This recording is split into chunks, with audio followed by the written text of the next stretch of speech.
Good morning, everybody. This is Kerry Getz with Strategic Comm, and we're here with another edition of our podcast series. Today, we're talking to Greg Crumpton with Service Logic, and he's going to tell us how he got into the data center industry, and we're going to talk a little bit about the services side of the industry and how that's applicable to the data center. So good morning, Greg. You want to tell us a little about yourself? Well, good morning. I now that I'm 55 years old, I've got a lot to talk about, but I know we only have 20 minutes, so I'll try to be brief. So, Kerry, I was really fortunate. I was able to get into the industry working for a really good mechanical contractor that started in Atlanta, Georgia back in 1982. And at that time, there were a lot of people, companies in particular, installing big IBM mainframes that were water cooled. And our company happened to be a high quality, highly skilled company that did a lot of installations on behalf of a manufacturer that did the chillers and the air handlers. So we did a lot of startup work. We did a lot of installation.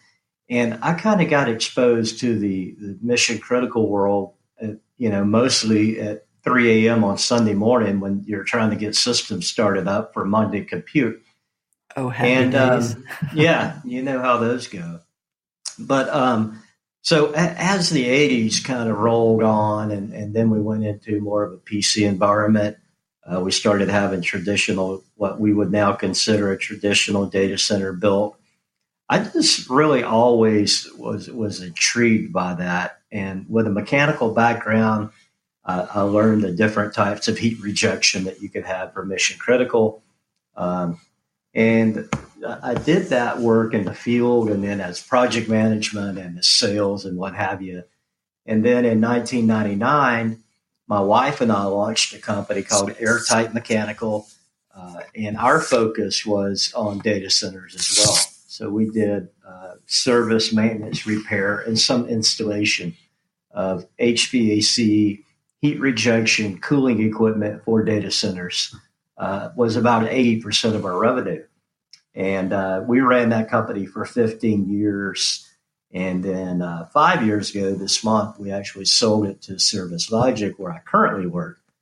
So all of that time, which, God, it seems like it went by in a hurry now, has been kind of centered around the mission critical, mechanical, understanding the electrical side really well, fire suppression, life safety, kind of all that stuff that rolls into what we consider a mission critical environment. So that's kind of how I wound up here.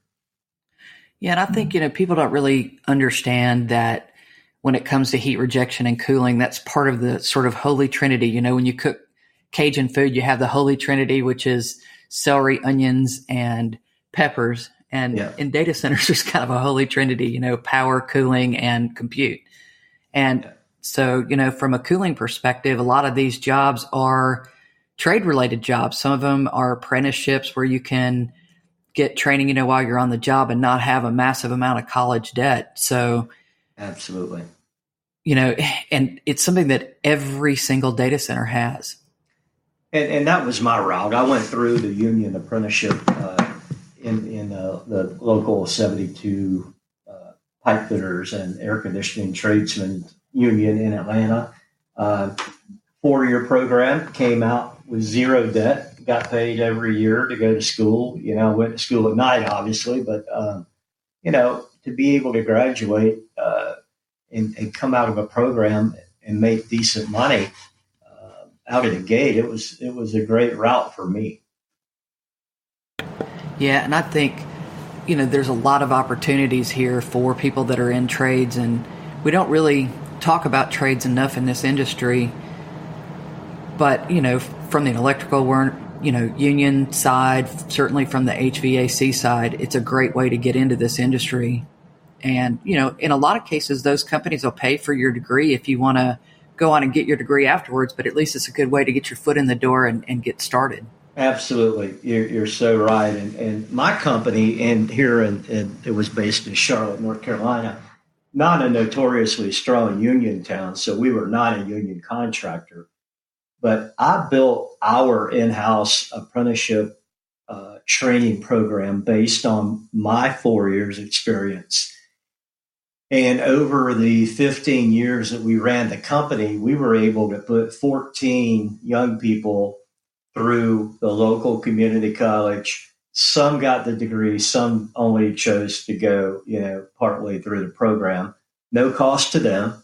The company paid for it as long as they maintained adequate and consistent grade and attendance, and then showed the proper attitude on the job. And, to this day, that company is still in the Service Logic family. And a lot of those young people that started over there are still there 15 years later. So it's pretty cool to watch that whole evolution and progression. And, you help kids buy their first house, and you help kids go through their first, having their family. And you just see the progression of their life, and you know that because they chose to do this particular thing, which for us was air, it's really fun to see that cycle. Yesterday, I was looking at an article, Rich Miller, how he in the data center world. Yeah. Rich had an aerial, I'm assuming it was a drone shot of a Digital Realty campus up in Ashburn, Virginia, and it was a flyover of the campus. And I was just looking at that, thinking, because I'm always thinking about labor hours and how many people and who's available, just kind of naturally cooked in my brain. So I'm looking at this. I don't know, there must have been 60 generators behind the building and, hundreds of pieces of heat rejection equipment on the roof and on the ground. And I'm just thinking, how many families that touched just that one campus? And I think that was building L that they had listed. But when you look at the holistic, family unit, so like my little company, we had 40 employees when we sold, but, we touched over 125 lives with Girl Scouts and Little League and wives. And so it really helps you see the whole dynamic of that person's career blossom by giving them something that they can bank on, which is that skilled education. And, was reading a piece this morning about the construction industry in general, and skilled trades are always the topic now. Well, and I mean, realistically, if it weren't for trades, none of us would have a job, right? Because none of the stuff would be built to start with.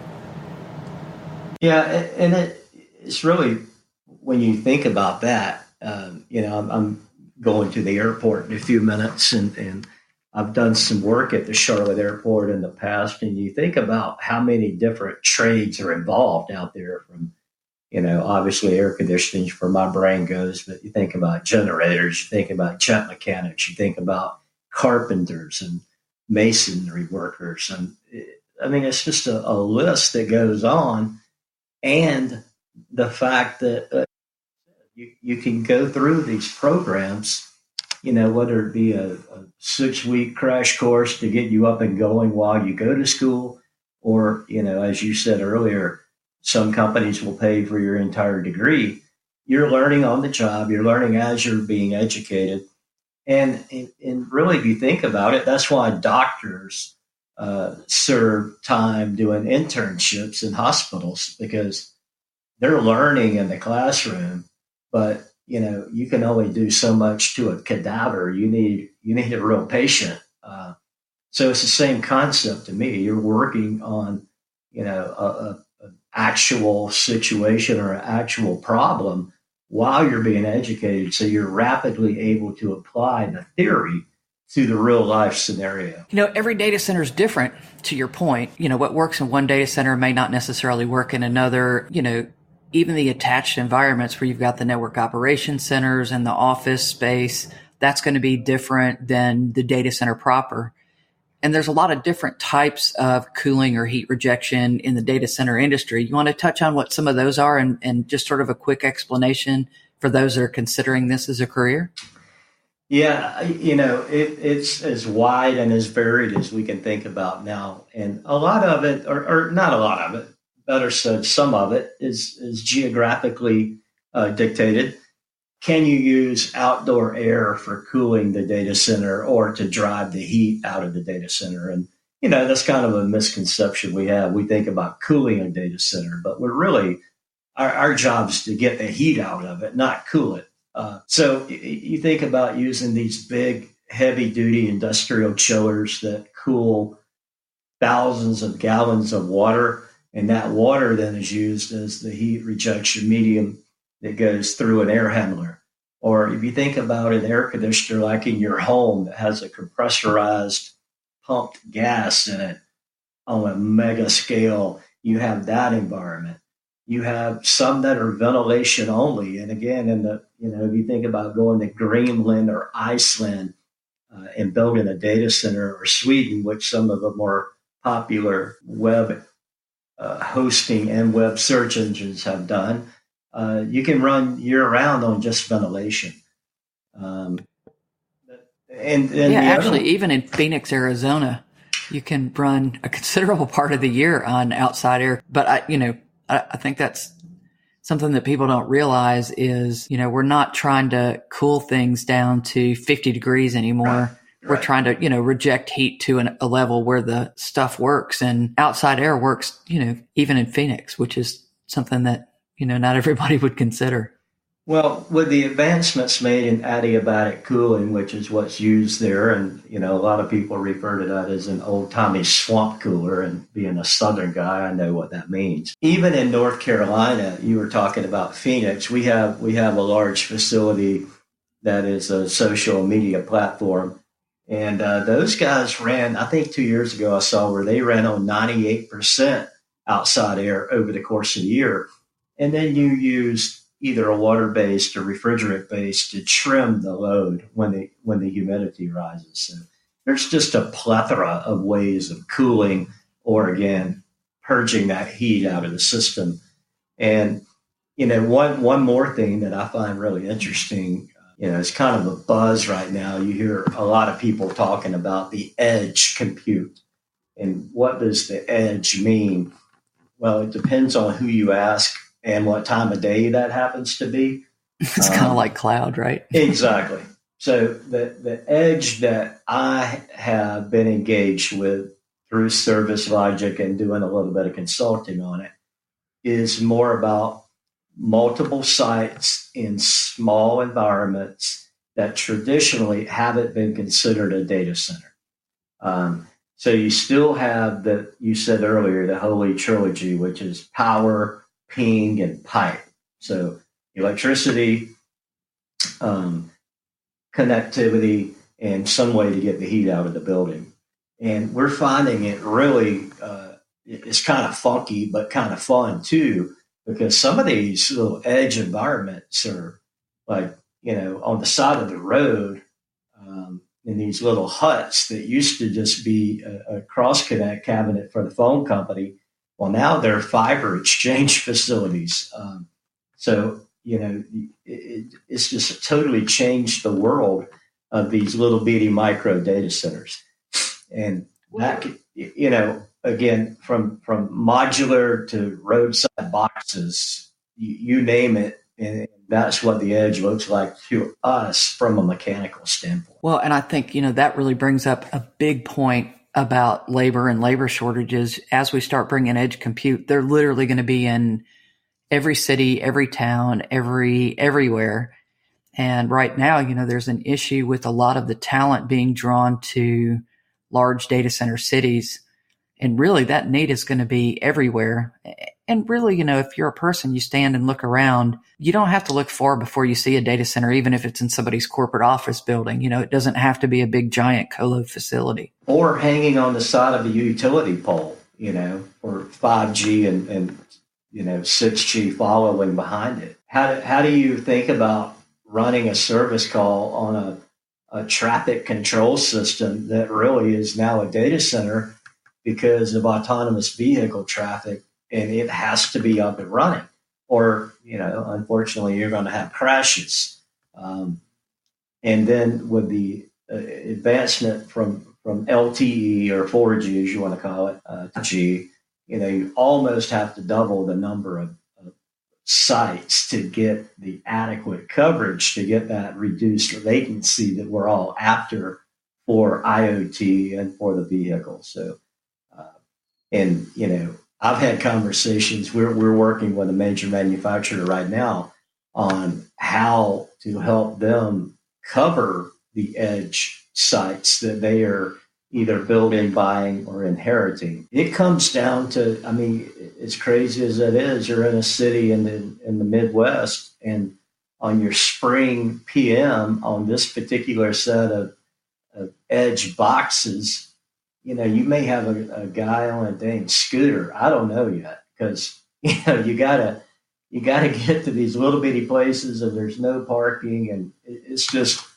one more fun challenge that my almost 40 years in the industry have been wrought with challenges from refrigerants of R11 and R12 and now R22 going away, all the way through how do we deal with servicing this box that is part of the life support system.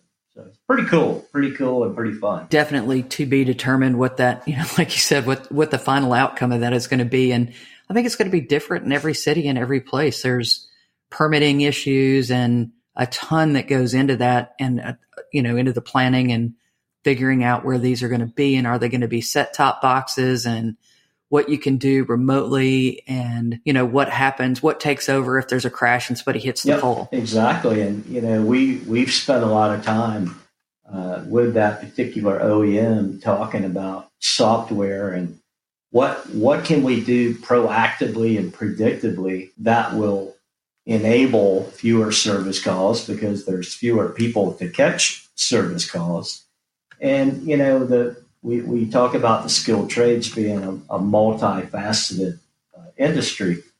Well, just that one application alone is going to require a good general knowledge of ventilation, air conditioning, electrical, physical safety, physical security, understanding how cameras work.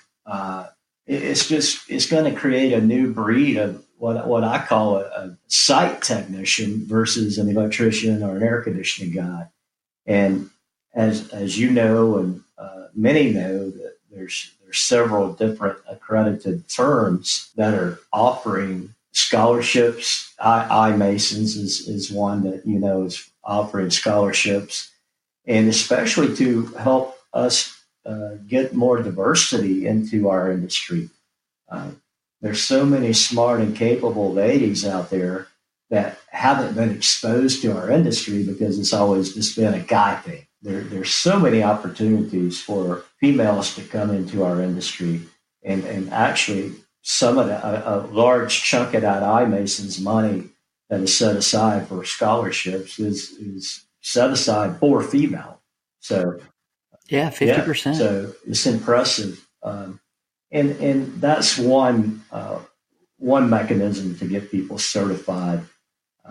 So I'm actively trying to help recruit. I try to help recruit all the time, either on my own for service logic companies or for the industry at large. And I'll do that till I'm done. And whenever I'm done, we're still going to have to recruit people into the trades, because we're going to be that shorthanded. So let's talk a little bit about recruiting, because that is a different beast for sure. In this industry as a whole, we kind of went down this path where we let machines, everybody threw resumes into this giant machine and 4 or 5 floated to the top. What are you guys doing differently to attract, trades and other folks that don't tick every little box that is required that the machine would spit out otherwise? Well, I'll tell you a great example that just happened 2 weeks ago. One of our companies is called Piedmont Service Company. They're based in Raleigh, North Carolina. They have a branch in Greenville, North Carolina, which is the eastern part of the state. And those guys are working really closely with high schools. And we're recruiting, like tapping down into the 8th grade to try to get an interest, and try to work with the school boards and the curriculum advisors to bring more skilled trades training back into schools. I live in Charlotte, which is not the capital, but it's the biggest city in North Carolina. And this particular school board, the Charlotte-Mecklenburg, has no skilled trades that are a part of a normal curriculum. They have now established a high school to try to bring that back. But, you know what, when I was in the high school in the 80s, shop class and metal shop and wood shop were just an elective that most guys took, for whatever reason, whether you liked it or you thought it was going to be an easier thing than doing gymnastics. But, we've got to start back at that grassroots. And it's that one kid that you see at church that he's 19 and he doesn't know what he's going to do. Or it's that young lady who graduated and she's got this degree in the advanced civilization climb of modern Zimbabwe, and you can't get a job with that. So it's finding, it really is, it's got to be one-on-one and it's got to be multi-touch all at the same time. Early and often in real life exposure. For a while, there was kind of a negative stigma put on people that went the trades route, but not everybody learns the same way. And, to be fair, before colleges, everybody learned on the job, right? So that's not to say that it's a bad way to learn. And, in some cases, it eliminates a lot of classes that may or may not be applicable to what you decide you want to do in life, right? Not everybody takes a test well. So yeah, I'm that guy. I did not enjoy the curriculum of school, but I really excelled in the metal shop part or the car part. And we're different generationally. Folks now do a whole lot more things electronically, but there's still these youngsters out there, and I find them and I see them and I talk to them, and a whole lot of other people are doing the same thing. We're finding them. You really have to work at doing it. And then once you get one within reach, you got to make sure you keep them hugged up and tight. And then another thing too, Carrie, there's a lady, she actually is a iron worker that I follow pretty closely and have began a distant friendship with. Her name's Jamie McMillan. Is a Toronto-based lady who went through a whole apprenticeship program. Now, most of the time, I think she still works to pay bills, but she has rededicated her whole career in going into schools, high schools mostly, and recruiting, both male and female, but really showing the female students that, hey, you don't have to sit behind a desk. You don't have to be in a cubicle. Another lady on LinkedIn that's really cool is called Barbie the Welder. I don't know if you've ever seen her, but again, an example of how you can use skilled trades and welding or brazing or drilling to make art. And then you take those skills as maybe that's your side hustle to start with, and you are able to get a job supporting, a Facebook or a Google or a data center, because those same skills can apply. So and there are a lot of those companies that are looking at sort of adjacent careers, I guess, to get more people in this industry, because it's growing just so fast. There's just not enough people to go around. And, remarkably, it's not just a U.S. problem. It's a worldwide thing. If you look at, I was reading a piece earlier this morning about just how big the data center market had gotten. And the U.S. is third in that market. So if we're experiencing those kind of problems with staffing, we're going to be no different than freaking Sweden. It's not a U.S. thing; it's a generational world thing, in my opinion. That's really true. one of the series that we did, we recorded, we were talking to a couple folks that have really done like their PhD thesis on careers and diversity and all that kind of stuff. And one of the things that came to light is that, most children by the time they're 7 formulate what they're going to be in life. That's their basis of all the careers they can weigh because that's been their exposure. Yeah. So to your point, getting in much, much earlier and starting kids in, high school, junior high, and really helping them sort of formulate what they want to do. And, if they're great craftsmen and they want to work with their hands, then that's amazing. It's required. There's definitely a spot for those in this industry and others. And that's kind of the whole reason for the podcast series is to reach out to people that may not see that in their quick line of exposure. So I guess, getting close to wrapping this up here, if you had to pick, your favorite thing about this industry or your favorite thing about your career path, what would you say? I've thought about that a lot.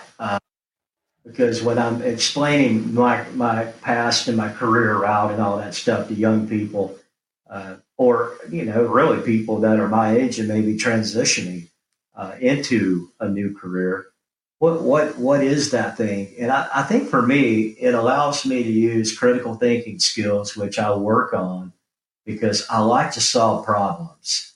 I don't like to sit at a desk very much, and my boss will probably attest to that fact. I like to be out and about. If we're doing a pilot project on, some new technology, I'm not dialing in, listening to the conference call. I'm up on the roof looking at it, And so what I think it does is allows folks like me who are not traditionally minded to sit in a cubicle or in an office or, hit a keyboard 24/7. I think it gives us a lot of freedom, and it gives you the ability to figure out what particular vein of the trade you want to learn. Air conditioning, if you think about it, is a big term. It's houses, it's buildings, it's factories, it's cooling, computer chips, whatever you want to say air conditioning is. I just happened to hit in this data center market and just really loved it. So, I think it just gives you the ability to refine and really go after something that you want to do versus what somebody says you should or have to do. So I think freedom, self-responsibility, self-starting, and, getting to keep a little bit of that cowboy spirit doesn't hurt my feelings a bit. I hear you.